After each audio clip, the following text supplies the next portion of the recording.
pero además en este año impar con el que estamos empezando el tiempo ordinario, hemos empezado la lectura de la carta a los Hebreos, una carta muy importante que nosotros tenemos que entender en su sentido, porque justamente fue una carta escrita para tiempos de persecución de cristianos provenientes del pueblo de la Primera Alianza. Y por eso viene el nombre. Y en la carta a los Hebreos se hace 4 comparaciones. Más precisamente aún, se compara a Jesucristo con 4 circunstancias y personajes. Pero se presenta a Jesucristo en la preparación de su reino, porque Jesucristo es rey. Lo decían así, lo veíamos en la fiesta de la solemnidad de la Epifanía el domingo. Entonces les estaba comentando sobre la carta a los Hebreos. En primer lugar, ¿a quién está dirigida? A un tiempo de persecución hacia los cristianos provenientes del pueblo de la Primera Alianza. Hacia el final de los tiempos, estamos mencionando además que se va a producir al final de los tiempos, antes de la venida gloriosa del Señor, una conversión del pueblo de la Primera Alianza, luego de la manifestación de la impostura suprema, en una primera instancia va a ser acogida por una parte importante del pueblo de la Primera Alianza, pero luego van a descubrir que es un engaño. Y entonces se va a producir una conversión y reconocimiento de Jesucristo como el Mesías esperado. Y en consecuencia se va a desatar una persecución. Sostener esa persecución, señala la carta a los Hebreos, solo es posible si tenemos claro quién es Jesucristo. Y las confusiones que menciona la carta a los Hebreos y las consecuencias están en relación, en primer lugar, a poderlo confundir con ángeles. Porque algunas personas pueden creer que los ángeles pueden, entre comillas, ser equivalentes a Jesucristo. Y eso en el pueblo de la Primera Alianza existía como riesgo para los cristianos, porque el libro del Deuteronomio decía que la ley había llegado a través de ángeles. Pero también advierte en relación a Moisés. Y por eso no es extraño que en el Tabor el Señor dialoga con Moisés y con Elías, que dicho sea de paso, estaba anunciado por Miqueas que tenía que venir antes. Lo que hace énfasis la carta a los Hebreos es que Jesús es superior a Moisés. No a ningún ángel el Señor le ha dicho que es su hijo. En consecuencia, la iglesia es servida por los ángeles. Pero la iglesia no puede caer en el engaño de creer que los ángeles son los que le van a resolver los problemas. Y conviene tenerlo muy presente, porque ahora hay mucha confusión al respecto.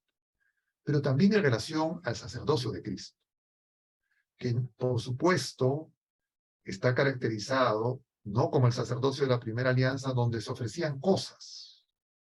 Lo que distingue al sacerdocio es que el sacerdote tiene que ser víctima, juntamente con su Señor. Es decir, nuestra vida es eucarística. Porque el sacrificio de Cristo es superior a todos los anteriores sacrificios, porque Él es la víctima. Una sola vez para siempre. Y en consecuencia, la Eucaristía y la adoración eucarística es para que reconozcamos que puede ocurrir que tengamos que enfrentar las pruebas finales, y si no nos toca como generación o como personas, porque acá hay personas de distintas generaciones, enfrentar esas circunstancias, sí, de manera personal vamos a tener que vivir una tribulación. Pero en esa tribulación, nuestra adoración no consiste en pedirle al Señor que baje de la cruz, ni que nos baje como era lo que pedía ese ladrón que se une a las burlas al Señor crucificado. Y en consecuencia, si nosotros tenemos un reconocimiento de Jesucristo presente en la Eucaristía, tenemos que darnos cuenta que eso no es suficiente. nosotros tenemos que darnos cuenta que nuestro combate espiritual no es individual y que no basta reconocer a Jesús presente en la Eucaristía, porque eso también lo hace Satanás y lo sabe tanto o más que nosotros. Tan es así que muchas personas que actúan movidas por esos espíritus inmundos roban hostias consagradas, porque ellos saben perfectamente que ahí está el Señor. Y entonces el tema no es decir que el Señor está ahí presente, sino el tema es la obediencia. Y la obediencia es al mandamiento nuevo, de amar como el Señor nos ama y perdonar como el Señor nos perdona, como ha manifestado el Señor en la cruz. Porque si nosotros no amamos como el Señor ama, nosotros no guardamos el mandamiento nuevo que resume toda la ley y los profetas, y en consecuencia nosotros no podremos estar en comunión con el Señor, no podremos permanecer en Él. Y si no permanecemos en Él no vigilará con nosotros y por nosotros. Y podremos ser fácilmente confundidos. Jesús no viene a resolvernos los problemas temporales. Es que el ministerio sacerdotal de Cristo, su ofrenda, no es para resolver históricamente los problemas temporales. Y si es que la iglesia y los ministros de la iglesia, clérigos y los que han recibido el sacramento del matrimonio, creen que esa es su tarea principal, no están entendiendo que el Señor no agota esa tarea. Y Él va a seguir anunciando la buena noticia.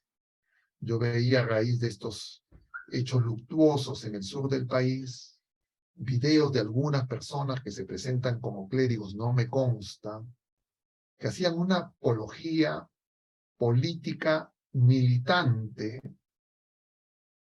y que por supuesto muestra parte de la confusión, que con seguridad no solamente existe en ese extremo, diríamos, de la polarización, sino también en el extremo opuesto, pero que pueden hacernos confundir y arrastrar para buscar soluciones, entre comillas, sin Jesucristo. O en todo caso, proponer acciones con Él, pero que sean para la edificación de un reino secular y no esperar el juicio escatológico.